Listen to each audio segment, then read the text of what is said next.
Assalamualaikum warahmatullahi wabarakatuh. I'm Rizka. Let's go.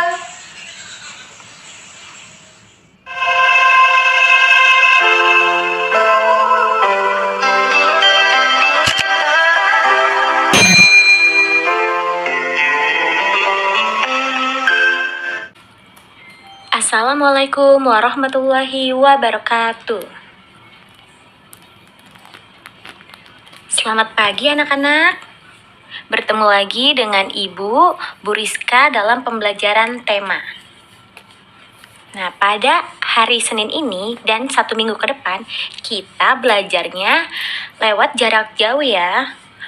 Walaupun kita belajarnya jarak jauh, Ibu harap kalian masih tetap semangat ya untuk belajar. Nah, sebelum mulai masuk pembelajaran, mari kita membaca basmalah bersama-sama. Bismillahirrahmanirrahim.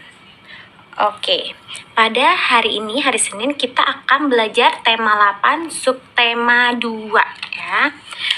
Tema 8, subtema 2 itu di buku paket tema ada di halaman 55. Namun sebelum itu, kita mengingat lagi pembelajaran sebelumnya, yaitu tema 8, subtema 1. Tema 8, subtema 1, terakhir kita sudah belajar tentang jenis-jenis sudut yang ada di halaman 45. Ada yang masih ingat sudut apa aja? Yang pertama ada sudut lancip, terus ada juga sudut siku-siku, dan ada sudut tumpul. Semoga materi yang sebelumnya tidak lupa ya. Nah, oke, langsung saja kita ke subtema 2. Oke, yang pertama ini ada teks bacaan. Mari kita membacanya secara bersama-sama. Dani telah lama mengikuti kegiatan pramuka di sekolahnya. Dahulu, Dani anak yang manja. Namun, setelah mengikuti kegiatan pramuka, sedikit demi sedikit, Dani telah berubah menjadi anak yang mandiri. Oke, anak yang mandiri. Tahu nggak sih anak yang mandiri itu apa? Anak yang mandi sendiri, Bu. Oh, bukan begitu ya. Anak yang mandiri itu anak yang selalu mau berusaha mengerjakan kegiatan tanpa bantuan orang lain. Nah, jadi dia tuh anaknya mau berusaha dulu nih. Kita lanjut ya yang atas. Misalnya, pada saat belajar, dia tidak lagi harus diperintah dan ditunggui.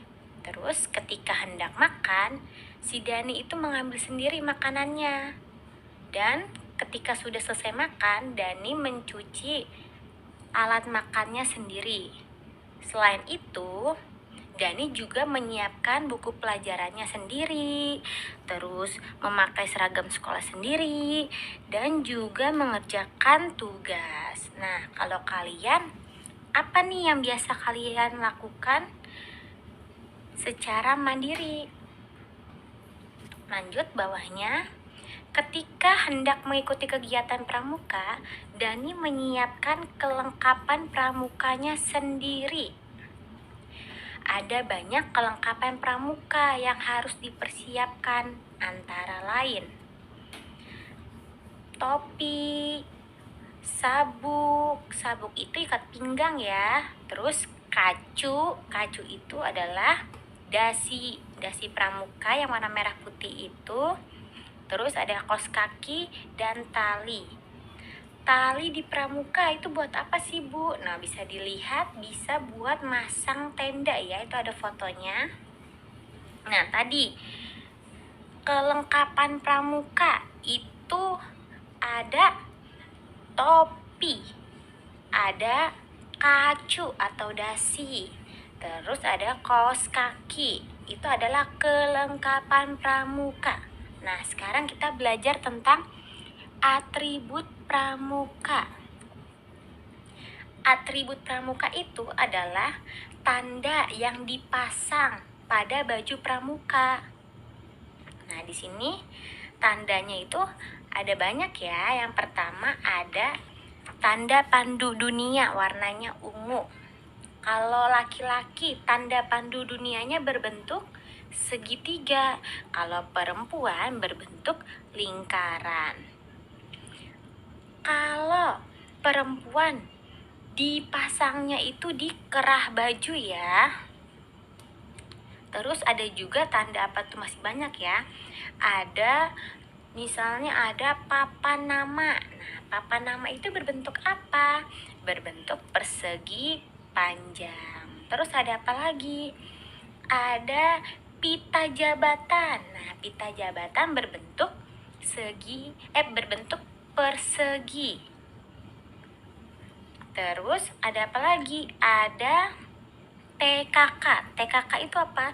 Tanda kecakapan khusus. Nah, itu berbentuk apa tuh? Tahu nggak?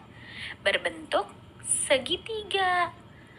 Bu, itu kan segitiganya terbalik. Tidak apa-apa, sama aja. Itu bentuknya segitiga.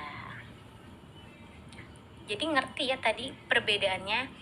Kalau kelengkapan pramuka, kelengkapan itu dia tidak ada di baju pramuka. Misalnya topi, kaos kaki, sabuk gitu ya. Kalau atribut itu ada di baju pramuka.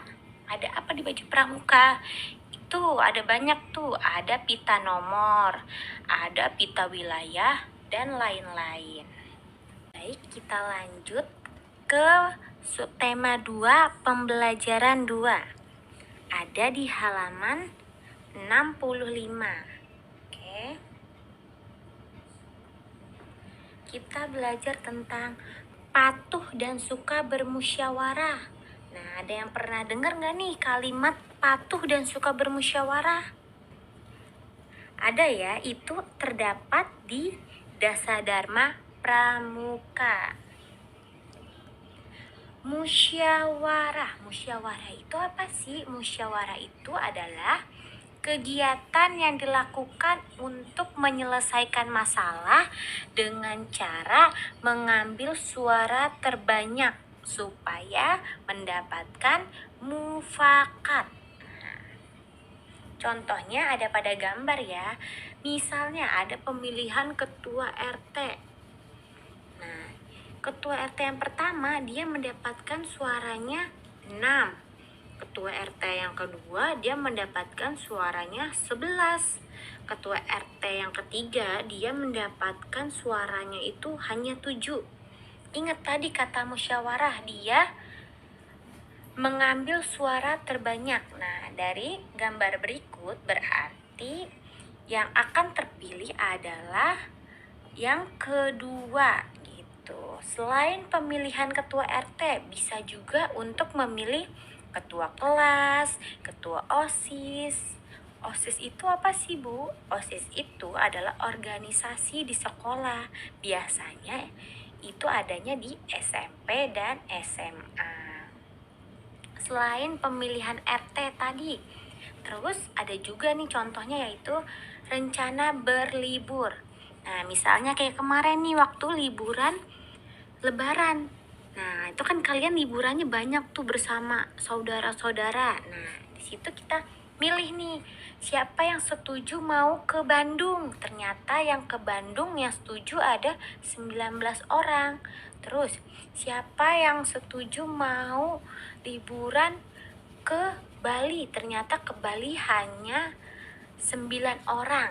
Nah, berarti nanti kita pilih suara terbanyak, yaitu kita liburan ke Bandung.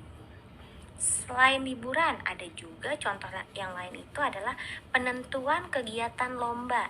Misalnya lomba 17-an kan lombanya banyak ya, nggak mungkin kita adain semua nih, nanti waktunya nggak cukup, bisa-bisa masa lombanya sampai lomba 20 Agustus kan nggak bisa.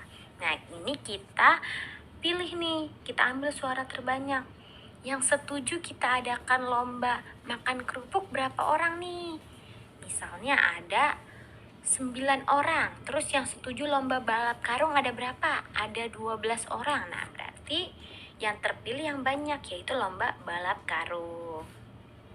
Nah, itu tadi adalah contoh dari musyawarah. Nah, selanjutnya, tujuan diadakannya musyawarah apa sih, Bu? Nah, yang pertama, dapat menumbuhkan kebersamaan. Nah, bisa kita lihat di foto itu, kalau musyawarah itu diadakannya bareng-bareng banyak orang, ya.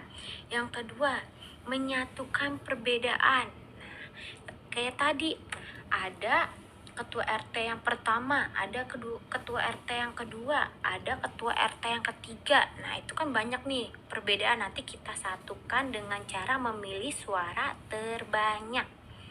Nah, tujuan yang ketiga itu dapat mencapai kesepakatan bersama. Oke, lanjut. Kegiatan musyawarah itu sesuai dengan sila keempat. Sila keempat bunyinya apa? Bunyinya adalah kerakyatan yang dipimpin oleh hikmat kebijaksanaan dalam permusyawaratan perwakilan. Sila keempat disimbolkan atau dilambangkan dengan apa? Dengan kepala banteng. Semoga tidak lupa ya, karena kita sebelumnya juga pernah belajar. Kenapa sih, Bu, kepala banteng? Karena banteng itu merupakan hewan yang terbiasa hidupnya berkelompok. Seperti tadi, musyawarah itu dilakukan oleh banyak orang. Nah, banteng juga hidupnya berkelompok, banyak juga teman-teman banteng. Ya. Baik, untuk pembelajaran hari ini Ibu sudahi dulu ya. Ada yang masih ingat tadi kita belajar tentang apa? Bahasa Indonesianya kita belajar tentang anak yang mandiri. Anak yang mandiri itu anak yang mau berusaha melakukan kegiatannya secara sendiri tanpa bantuan orang lain. Nah, terus kita belajar matematikanya. Itu tentang atribut pramuka. Ingat, atribut itu yang menempel pada baju ya, yang dijahit di baju. Itu misalnya tanda baru bentuknya apa? Segitiga. Terus ada papan nama bentuknya apa? Persegi panjang dan sebagainya. Terus untuk PPKN-nya tadi kita belajar apa? Kita belajar bermusyawarah. Musyawarah itu disimbolkan dengan kepala banteng, yaitu ada di sila keempat ya. Nah, untuk pembelajaran selanjutnya harus menuliskan catatan. Nah, nulisnya di mana, Bu? Nulisnya di buku tulis tema. Kalau udah menulis catatan, kalian yang kedua itu harus mengerjakan tugas di Google Form. Ya, caranya bagaimana, Bu? Caranya mengklik link yang sudah Ibu share ya di grup. Jika sudah, jangan lupa nih dihafalin lagi nih, dimurojaah lagi. Surah Al-Fajrnya, surah Al-Ghoshiyahnya, surah Al-A'lanya. Oke, sekian pembelajaran pada hari ini. Terima kasih karena sudah menyaksikan video pembelajaran hari ini. Sampai bertemu lagi di video berikutnya, yaitu besok ya, hari Selasa. Wassalamualaikum warahmatullahi wabarakatuh.